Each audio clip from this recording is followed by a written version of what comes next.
Hello everyone, welcome to Sai education. तो इस particular video में हम कुछ और नई वैकेंसीज को लेकर के बात करने वाले हैं, जो कि है NARFBR की तरफ से, यानी कि ICMR के अंडर में एक रिसर्च इंस्टीट्यूट है NARFBR, जिसको हम बोलते हैं national animal resource facility for biomedical research. तो यहाँ पर कुछ वैकेंसीज निकली हैं specially for the technical assistant, life science background के लिए, लेबोरेटरी अटेंडेंट और टेक्नीशियन की। तो यहाँ पर टोटल नंबर ऑफ जो पोस्ट हैं वो 46 पोस्ट हैं। तो अभी आईसीएमआर क्या कर रहा है, आईसीएमआर के अंडर में इंडिया में नंबर ऑफ इंस्टीट्यूट है, ठीक है, बहुत सारे इंस्टीट्यूट आते हैं। तो उनमें जो भी वैकेंसीज हैं, जो भी वैकेंसीज खाली हैं specially for the technical assistant, laboratory attendant, तो उन सभी को लेकर के आईसीएमआर अभी नोटिफिकेशन निकाल रहा है। आपने देखे होंगे इसके पहले लगातार कई सारे वीडियोस हमने अपलोड किए। तो इसको लेकर के क्या है कि अगर आप अभी जॉब की सर्च कर रहे हो, तो अगर आप इन सभी के लिए लगभग अगर आप अप्लाई करते हो, तो कहीं ना कहीं आपके होने के चांसेस बहुत ज्यादा हैं। एप्लीकेशन फीस भी काफी कम है, केवल अनरिजर्व कैटेगरी के लिए 300 रुपए फीस रखी गई है, बाकी तो सबके लिए फीस एग्जम्प्टेड है। तो इस पर्टिकुलर वीडियो में हम डिटेल्ड देखेंगे नोटिफिकेशन, जिसमें ये 46 जो पोस्ट हैं वो कैटेगरी वाइज कैसे डिवाइड करी गई हैं, इनको हम देखेंगे। साथ ही साथ वीडियो को स्टार्ट करने से पहले अगर आप चैनल पर नए हो, तो प्लीज यार ऐसे अपडेट्स इन्फॉर्मेशन के लिए आप चैनल को सब्सक्राइब जरूर करना, ऑल नोटिफिकेशन बेल को जरूर ऑन कर देना, जिससे आप तक नोटिफिकेशन जा पाए, ठीक है। तो अभी हम चलते हैं ऑफिशियल नोटिफिकेशन को देखते हैं, जिससे आपको और क्लियर वे में चीजें समझ में आए और कैसे आपको अप्लाई करना है ये भी आपको समझ में आएगा। तो ये आप देख पा रहे हो, ये है आपके सामने official notification for vacancy notification यहाँ पर दिया गया है। इसमें देखो डेट दी गई है 5/7/2023 का ये नोटिफिकेशन है, बट वेबसाइट पे थोड़ा सा लेट में अपलोड हुआ है, ठीक है। अब आप यहाँ पर देखोगे कि यहाँ पर जो वैकेंसीज दी गई हैं उनको कैटेगरी वाइज बताया गया है और कौन कौन सी पोस्टें हैं। सबसे पहली जो पोस्ट है वो आपकी टेक्निकल असिस्टेंट की है, बट यहाँ पर टेक्निकल असिस्टेंट का नंबर काफी कम है, 3 पोस्ट है टोटल टेक्निकल असिस्टेंट की। टेक्नीशियन की बात करें, टेक्नीशियन 1 की जो पोस्ट है वो 8 पोस्टें हैं यहाँ पर। लैब अटेंडेंट 1 की 35 पोस्टें हैं, ठीक है। टोटल नंबर ऑफ पोस्ट जो है वो 46 हैं। यहाँ पर देखो सबसे अच्छी सैलरी जो आपको मिलती है वो टेक्निकल असिस्टेंट में मिलती है। तो टेक्निकल असिस्टेंट में जो आपको सैलरी मिल रही है उसका लेवल 6 है। लेवल 6 जो स्टार्ट होता है 35,400 से, आपका बेसिक पे स्टार्ट होता है 1,12,400 तक जाता है। यानी कि अगर आप यहाँ पर अपनी सैलरी को कैलकुलेट करोगे तो ये 55 से 56,000 रुपए पर मंथ स्टार्टिंग में बनेगा, उसके बाद हर साल आपका इंक्रीमेंट होता रहेगा। टेक्नीशियन 1 में देखोगे आप तो ये आपकी सैलरी जो है वो 30 प्लस चली जाएगी, यानी कि 35 के करीब में जाएगी। अब यहाँ पर लैब अटेंडेंट की अगर आप देखोगे ये आपकी 30 प्लस चली जाएगी। तो ऐसे आप सैलरी जो है थोड़ा बहुत प्लस माइनस हो सकता है, बट एग्जैक्टली इसी के आसपास आपकी सैलरी होगी। अब यहाँ पर कैटेगरी वाइज देखो जो दिया गया है, अनरिजर्व कैटेगरी में टोटल यहाँ पर 19 पोस्ट हैं, ठीक है। एससी कैटेगरी में टोटल 5 पोस्ट हैं। अब यहाँ पर ओबीसी में 11 है। अब आप देखो यहाँ पर एसटी में ज्यादा पोस्टें नहीं है, तो अगर आपको टेक्निकल असिस्टेंट इन्वेस्ट में अप्लाई करना तो आपको अनरिजर्व में ही अप्लाई करना होगा। इसी तरीके से एक्स सर्विस मैन में आप देखोगे यहाँ पर केवल लैब अटेंडेंट में 4 पोस्टें हैं, जिसमें आपको रिजर्वेशन मिल सकता है, बाकी में नहीं है, ठीक है। तो यहाँ पर देखो ये पोस्टें काफी अच्छी होती हैं, क्योंकि सेंट्रल गवर्नमेंट में आईसीएमआर में जितनी पोस्टें हैं, आईसीएमआर में जितनी पोस्टें यहाँ पर निकल रही हैं डिफरेंट डिफरेंट रिसर्च इंस्टीट्यूट्स में, सबका पे स्केल, पे लेवल, अलाउंसेस, जो भी चीजें मिलनी है ना वो सबकी सब सेम है। बस डिफरेंट यही होगा कि जॉब लोकेशन, जो इंस्टीट्यूट जहां पर है वहां पर आपकी जॉब लोकेशन होगी। इसके बाद में देखो सबसे इंपॉर्टेंट चीज यहाँ पर ये दी गई है कि लास्ट डेट फॉर जो सबमिशन है एप्लीकेशन सबमिशन की, वो 14/8/2023 है, यानी कि 14 अगस्त से पहले आपको इसको अप्लाई कर देना है। जॉब लोकेशन जो है आपकी वो तेलंगाना हैदराबाद में ही रहेगी, क्योंकि वहीं पे ये इंस्टीट्यूट जो है वो सिचुएटेड है। उसके बाद में देखो अगर हम आगे बात करते हैं, उसके बाद में देखो आप यहाँ पर ये डिटेल पोस्ट के बारे में बताया गया है, जैसे कि टेक्निकल असिस्टेंट का पोस्ट कोड टीए है। अब ये पोस्ट कोड इसलिए इंपॉर्टेंट है क्योंकि जब आप एप्लीकेशन फॉर्म को फिलअप करोगे तो वहां पर आपको पोस्ट कोड मेंशन करना होगा। नेम ऑफ द पोस्ट यहाँ पर टेक्निकल असिस्टेंट है। फिर आप देखोगे कि नेम ऑफ द पोस्ट में यहाँ पर थोड़ा बताया गया है कैटेगरी वाइज, जैसे 3 पोस्टें हैं। अब यहाँ पर अनरिजर्व कैटेगरी की 2 पोस्टें हैं, इंस्ट्रूमेंटेशन और एचवीएसी में। एचवीएसी यानी कि जो हीटिंग और वेंटिलेशन और एयर कंडीशनिंग का जो पूरा सिस्टम होता है, वो आपको पता होना चाहिए कैसे उसको मैनेज करना है। इसके साथ ही साथ ओबीसी की एक पोस्ट है वो लाइफ साइंस में है, ठीक है। तो लाइफ साइंस की यहाँ पर एक ही पोस्ट यहाँ पर दिखाई गई है। उसके बाद में क्लासिफिकेशन, तो ये आपकी ग्रुप बी की टेक्निकल पोस्ट है, तो काफी अच्छी जॉब रहने वाली है। उसके बाद में स्केल ऑफ पे की अगर हम बात करते हैं यहाँ पर, तो जो आपका 6 पे लेवल है इसको हम ऑलरेडी देख चुके हैं। अपर एज लिमिट जो है वो आपकी 30 रहने वाली है। उसके बाद में एजुकेशनल क्वालिफिकेशन क्या रिक्वायर्ड है वो अगर हम देखें, तो यहाँ पर first class 3 year bachelor degree आपके पास में होना चाहिए साइंस में, या फिर relevant subject from a recognised university in relevant field, और फर्स्ट क्लास 3 ईयर इंजीनियरिंग अगर आपके पास में डिप्लोमा है फ्रॉम अ रिकॉग्नाइज्ड इंस्टीट्यूट तो भी आप अप्लाई कर सकते हो, with 2 year experience in the relevant field, और first class engineering technology degree in the relevant subject. ठीक है, तो देखो यहाँ पर क्या बोला जा रहा है, अगर आपके पास में बैचलर डिग्री है तो आप यहाँ पर अप्लाई कर सकते हो, बट अगर आप यहाँ पर किसके साथ में अप्लाई करना चाहते हो, साथ ही साथ अगर आप डिप्लोमा के साथ में अगर अप्लाई करना चाहते हो तो इन केस ऑफ डिप्लोमा आपके पास में 2 ईयर का एक्सपीरियंस भी जरूरत है, और अगर आपके पास में फर्स्ट क्लास इंजीनियरिंग टेक्नोलॉजी की डिग्री है तो वहां पर एक्सपीरियंस की जरूरत नहीं है, आप यहाँ पर अप्लाई कर सकते हो। ठीक है, अब यहाँ पर डिजायरेबल भी लिखा गया, जैसे कि टेक्निकल असिस्टेंट में डिजायरेबल ये है कि बीवीएससी यानी कि वेटनरी, जो हमारा बैचलर ऑफ वेटनरी साइंस होता है उसके अकॉर्डिंग अगर आपने यहाँ पर कुछ किया है,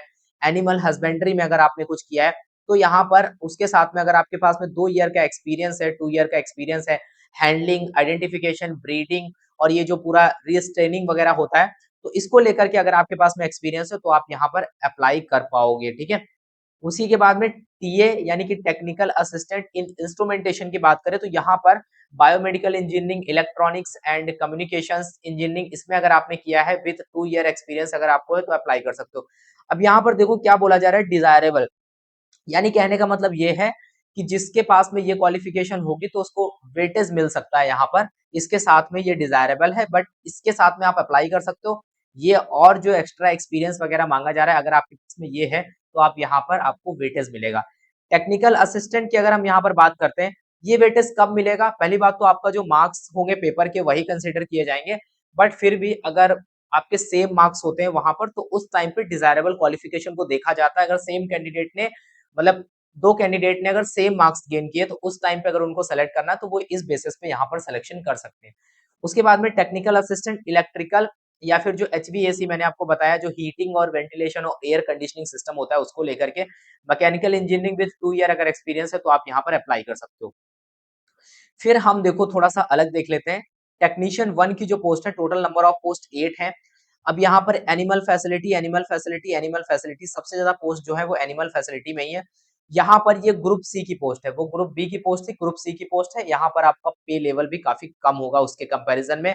फिर उसके बाद में यहाँ पर जो क्वालिफिकेशन है वो 12th है, इंटरमीडिएट अगर आपने पास किया है with science subject with 55% marks या फिर उससे ज्यादा तो आप अप्लाई कर सकते हो। इसके अलावा यहाँ पर एटलीस्ट 1 ईयर डिप्लोमा आपके पास में हो अगर relevant field such as diploma in medical laboratory, जिसको हम डीएमएलटी बोलते हैं, ठीक है, या फिर कंप्यूटर स्टैटिक्स वगैरह में किया है तो आप अप्लाई कर सकते हो यहाँ पर। ठीक है, तो ये चीजें आप समझ सकते हो। उसके बाद में डिजायरेबल यहाँ भी रखा गया है। अब ये जो डिजायरेबल है इसकी कहानी बात की है, जब आप एग्जाम वगैरह दोगे उसके बाद इसको सिलेक्शन के बेसिस पे यहाँ पर वो देखेंगे। अब यहाँ पर देखो ये बात है कि तीसरी जो पोस्ट आती है वो लैब अटेंडेंट की आती है, 35 पोस्ट है, सबसे ज्यादा पोस्ट यहीं पर है, जिसमें अनरिजर्व की 13 है, फिर एससी एसटी सब दिया गया। सारी की सारी जो पोस्टें हैं वो एनिमल फैसिलिटी में ही है। ठीक है, इंजीनियरिंग सर्विस में यहाँ पर देखे दिया गया है, जैसे कि एक पोस्ट है, इंजीनियरिंग सर्विस में 2 पोस्टें हैं, एसटी कैटेगरी में सबसे ज्यादा जो नंबर ऑफ पोस्ट है वो एनिमल फैसिलिटी में है। यानी कि एनिमल को लेकर के जो भी पूरा रिसर्च का काम होता है वो आपको पता होना चाहिए थोड़ा बहुत, अगर नहीं भी पता तो भी आप अप्लाई कर सकते हो, ऐसा कुछ नहीं है। उसके बाद में जो पे लेवल है इसका, ये पे लेवल 1 रहेगा। अपर एज लिमिट काफी कम है, 25 ईयर मैक्स टू मैक्स वाले अप्लाई कर सकते हैं। बेसिक क्वालिफिकेशन यहाँ देखो 10th क्लास वाले भी अप्लाई कर सकते हैं। ठीक है, उसके साथ ही साथ 1 ईयर वर्किंग एक्सपीरियंस होना चाहिए गवर्नमेंट रिकॉग्नाइज्ड इंस्टीट्यूट में या फिर रजिस्टर्ड लैब में या फिर आईटीआई रेस्पेक्टिव फील्ड में अगर आपके पास में है तो आप अप्लाई कर सकते हो। यहाँ पर भी कुछ डिजायरेबल क्वालिफिकेशन लिखी गई है, अगर है तो बेटर है आपके लिए। सबसे बड़ी बात यहाँ पर अब ये देखना है हमें कि कौन कौन अप्लाई कर सकता है, जैसे कि सिटीजन ऑफ इंडिया ही केवल अप्लाई कर सकते हैं। उसके बाद में हम यहाँ पर ये देखेंगे कि जो अप्लाई कैसे करना है। सबसे इंपॉर्टेंट बात यहाँ पर ये है कि पहले जैसे मैंने आपको बताया यहाँ पर फॉर्म अटैच किया गया है, एप्लीकेशन फॉर्म, उसको फिल करके आपको भेजना है। 2 फॉर्म है, 2 तरीके के हैं, एक पार्ट 1 है, एक पार्ट 2 है। पार्ट 1 क्या है, एप्लीकेशन फॉर्म है। पार्ट 2 की अगर बात करें तो वो क्या है, वो हमारा एडमिट कार्ड है, वो हमारा एडमिट कार्ड है, उसको फिल करके आपको ले जाना है। अब यहाँ पर पार्ट 2 के बारे में लिखा गया है, पार्ट 1 आपको क्लियरली फिलअप करना है, अभी हम देखेंगे। पार्ट 2 में क्या करना है, candidate have to fill her name और post code of the post applied for sex category and correspondence address, but यहाँ पर जो रोल नंबर है, एप्लीकेशन नंबर है, वो सब ऑफिस के द्वारा फिलअप किया जाएगा जब आप एग्जाम देने जाओगे। तो candidate have to sign the admit card while appearing in the written test. जब आप रिटन टेस्ट दोगे, रिटन टेस्ट का मतलब यहाँ पर एमसीक्यू बेस्ड आपका ऑब्जेक्टिव पेपर होगा, ठीक है। ऑब्जेक्टिव पेपर होगा, जो ऑब्जेक्टिव पेपर आपका होगा, जब आप पेपर देने जाओगे तो वहां पर आपका जो ये जो पार्ट नंबर 2 है, वहां पर अपने साइन और रोल नंबर आपसे फिलअप कराए जाएंगे जब आप एग्जाम को दोगे। जब आप इस एप्लीकेशन को फिलअप करोगे तो 300 रुपए फीस भी आपको जमा करनी है, ठीक है। जो 300 रुपए फीस है वो डिमांड ड्राफ्ट के थ्रू जाएगी, इन द फेवर ऑफ, किसके फेवर में जाएगी, favour of director NAR FBR के फेवर में जाएगी। इसके साथ ही साथ यहाँ पर जो है SC ST और PWD और PH और एक्स सर्विसमैन, वो सभी के सभी एग्जेम्प्टेड हैं, केवल अनरिजर्व कैटेगरी को यहाँ पर फीस पे करना है। अब यहाँ पर क्या करना है, इनवेलप जो आप फिलअप करोगे, उस इनवेलप में जो आप अपने डॉक्यूमेंट्स डालोगे, सारे डॉक्यूमेंट्स जो आपको भेजने वो भी भेजने, साथ में आपका एप्लीकेशन, वो जब आप फिलअप करके भेजोगे तो वहां पर आपको क्या लिखना है, आपको नेम ऑफ द पोस्ट लिखना है और यहाँ पर पूरी तरीके से उसको क्या करना है, सारे के सारे डॉक्यूमेंट्स और एप्लीकेशन फॉर्म को आपको सेल्फ अटैच करना है और उसके बाद में भेज देना है। आप कहाँ पर भेजोगे, आप भेजोगे डायरेक्टर को, ICMR national animal resource facility for the biomedical research, genome valley, यहाँ पर देखोगे कोलथुर, और यहाँ पर एड्रेस वगैरह दिया है हैदराबाद तेलंगाना का, वहां पर आपको पोस्ट करना होगा, ठीक है। ये तो बेसिक चीजें हो गई।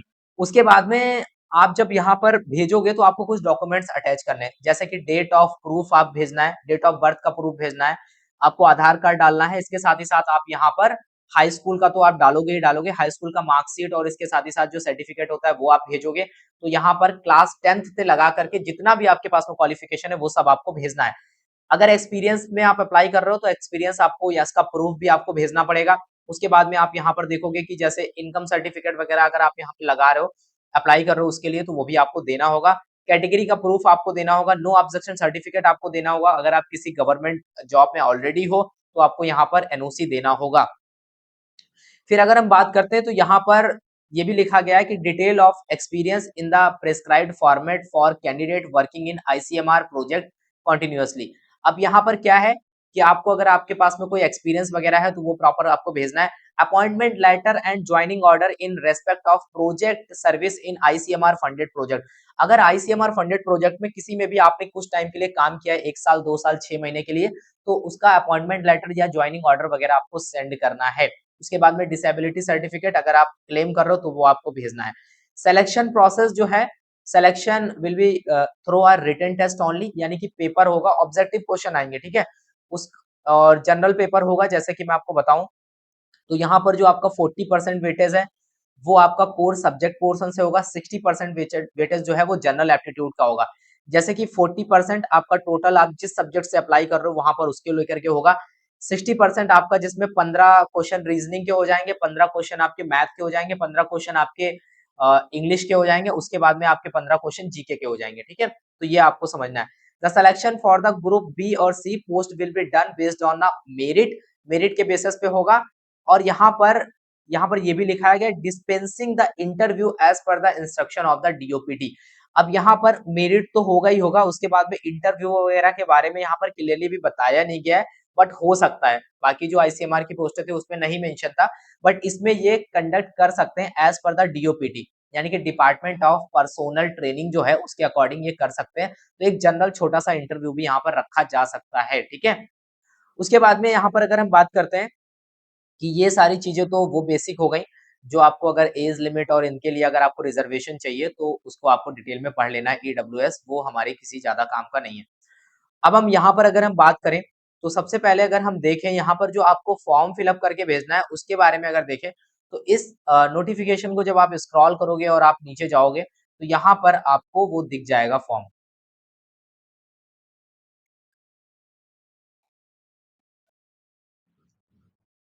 तो ये आप देख पा रहे हो यहाँ पर आपके सामने दो फॉर्म दिखेंगे, एक पार्ट 1 है, एक पार्ट 2 है, ठीक है।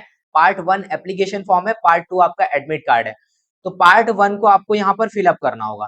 जैसे आप पार्ट 1 को फिलअप करोगे, इसको छोड़ दोगे आप, ये ऑफिस यूज ऑनली है। रोल नंबर वगैरह आपको पता नहीं है, वो सब बाद में फिलअप किया जाएगा। यहाँ पर आपको क्या फिलअप करना है, आपको अपना फोटो लगाना है, साइन करना है, पोस्ट कोड डालना है, ठीक है, नेम ऑफ द पोस्ट डालना है। उसके बाद में आपको यहाँ पे अगर आप फीस पे कर रहे हो, अगर आप अनरिजर्व कैटेगरी में आते हो तो आपको फीस पे करनी है, तो उसके लिए आपको डीडी नंबर डालना है, डेट डालनी है, अमाउंट डालना है, डीडी का डेट डालना है, ठीक है। Name of the issuance bank, किस बैंक से आपका डीडी इशू हो रहा है, अगर नहीं है तो यहाँ पर नॉट एप्लीकेबल डाल देना है अगर आपको फीस नहीं जमा करनी है। उसके बाद में एप्लीकेशन फॉर्म जो है वो कैपिटल लेटर में फिलअप किया जाएगा, ये बोल रहे हैं। उसके बाद में एडवर्टाइजमेंट को आपको अच्छे से रीड कर लेना है। उसके बाद में अगर आप नंबर ऑफ पोस्ट के लिए अप्लाई कर रहे हो तो आपको सेपरेट फीस और सेपरेट एप्लीकेशन फॉर्म फिलअप करके सेंड करना है, ठीक है। उसके बाद में सारे ही पेजेस जो भी आप भेज रहे हो एप्लीकेशन फॉर्म को लगा करके सब पे आपको अपने साइन करने हैं, ठीक है। यहाँ पर देखो नेम डालना है एप्लीकेशन फॉर्म में, फादर नेम, मदर नेम, और उसके बाद में आपको यहाँ पर मेल फीमेल एंटर करना है। फिर आपको डेट ऑफ बर्थ डालनी है। उसके बाद में आप देखोगे कि प्रेजेंट एज आपकी क्या है वो यहाँ पर डालनी है इस डेट के अकॉर्डिंग। फिर आपको यहाँ पर कैटेगरी वगैरह मेंशन करनी है और फिर बाकी सारा दिया गया है वो सब आपको भरना है। ईमेल आईडी, मोबाइल नंबर और मैरिटल स्टेटस क्या है वो सब भरना है। ये सारी चीजें आपको मेंशन करके इस एप्लीकेशन फॉर्म को आपको क्या करना है, भेज देना है। उसके बाद में देखो अगर हम बात करते हैं पार्ट नंबर टू जो है वो एक्चुअल में एडमिट कार्ड है, ठीक है। तो एडमिट कार्ड में यहाँ पर क्या करना है, सबसे पहले तो यहाँ पर ये एक डिक्लेरेशन दिया गया है, इसको आपको भर लेना है, देख लेना है, पढ़ लेना है। उसके बाद में देखो यहाँ पर एडमिट कार्ड में लिखा है admit card for technical post, ठीक है। तो यहाँ पर जैसे कि आप देख रहे हो कि यहाँ पर नेम ऑफ कैंडिडेट आपको फिलअप करना है। उसके बाद में रोल नंबर ये छोड़ देना है, फोटो लगानी है, साइन कर देना है, कैटेगरी और पोस्ट कोड ये सब भर देना है, किस पोस्ट के लिए अप्लाई करो वो भी भर देना है। एप्लीकेशन नंबर, रोल नंबर छोड़ देना है, वो जब आप पेपर देने जाओगे वहां पर आपको फिल कराया जाएगा और उसके बाद में साइन वगैरह आपके वहीं कराए जाएंगे, ठीक है। उसके बाद में यहाँ पर एड्रेस वगैरह डालना है और साथ ही साथ यहाँ पर जो सिग्नेचर ऑफ द कैंडिडेट है ना, इसको छोड़ देना है, इसको बाद में करना है जब आप फॉर्म फिलअप कर दोगे और पेपर देने जब जाओगे तो to be signed before the invigilator in the examination hall, ठीक है। तो ये सारी चीजें आपको वहीं पे करनी है, इनको सबको छोड़ देना है। उसके बाद में यहाँ पर अगर हम बात करते हैं तो सबसे पहली बात ये है कि कोई भी इलेक्ट्रॉनिक आइटम्स वगैरह अलाउ नहीं है। यहाँ पर लिखा गया है you must bring this letter, ये जो मैंने दिखाया आपको पार्ट नंबर 2 एडमिट कार्ड वाला, इसको आपको लेकर के जाना है। You must bring the letter admit card along with an original valid photo identity proof, यानी आधार कार्ड वगैरह आप इसके साथ ले जाना होगा आपको। साथ ही साथ at the time of written exam after affixing your passport size photograph at the space given in the admit card filing which you will not be allowed to appear in the written exam, तो photo वगैरह लगा लेनी है आपको उस पे और वहां पर आपको अलाउ नहीं किया जाएगा अगर आपके पास में ये एडमिट कार्ड नहीं होगा। तो ध्यान से समझना, ये एडमिट कार्ड ये जो अटैच करके दिया गया है यही आपका एडमिट कार्ड है, जब तक ये नहीं होगा आपको एग्जाम में अलाउ नहीं करेंगे, ठीक है। तो आई होप इससे रिलेटेड जो भी डाउट जो भी चीजें थी हमने सारी की सारी डिस्कस कर ली, तो आप इसके लिए अप्लाई कर सकते हो और इस नोटिफिकेशन को मैं टेलीग्राम में डाल लूंगा, आप वहां से डाउनलोड कर सकते हो, ठीक है। तब तक के लिए thank you, have a nice day, मिलते हैं नेक्स्ट वीडियो में।